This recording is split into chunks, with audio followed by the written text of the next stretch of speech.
24 rows here. So this is where we're going to start doing some exciting stuff. So I'm going to right click on that. I'm going to do edit. So first of all, I'm going to get rid of the null row again. So I'm going to do filter and just get rid of that null. So I've now got my project. I've got my resource matrix profile number. That is a number. Got my start and finish date. So just because I'm OCD, I don't want it to be date and time. So I'm going to change that to a date only, like so. And I now want to bring this resource matrix into my demand data. So I've got project 1, it's profile, resource profile 2. So I want to bring through for resource matrix profile 2 the allocations for the project manager, business analyst, architect, SME and PMO. And I want to bring that through into my demand data. So this will become, this row will become 5 rows representing these 5 resources. But how do I do that? It's easy.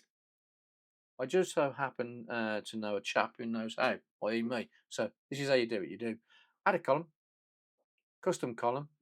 Now I'm not going to change the name of this, so I'm going to use table select rows. I'm going to open bracket and do a return to escape to get that note. So the first part of the argument is I need the table, and the table is going to be my resource matrix. So let's type resource matrix. There it is.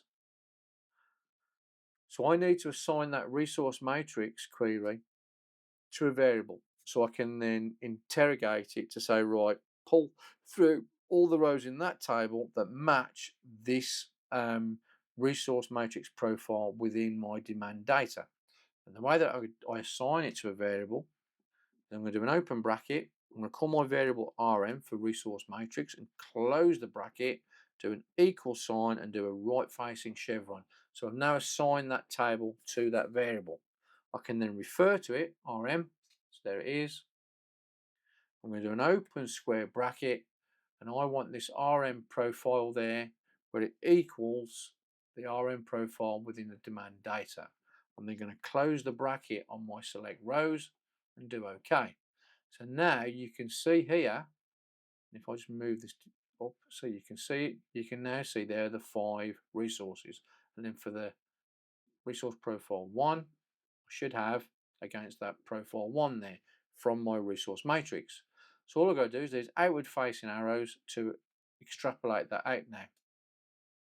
So I don't want the RM profile, but I do want the skill set, I want the alley rate and the allocation, but I don't want the original column name. I'm going to untick that and then click OK.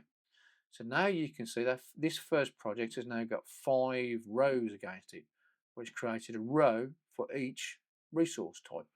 Yeah, perfect. So let's change this on home and change that to be text.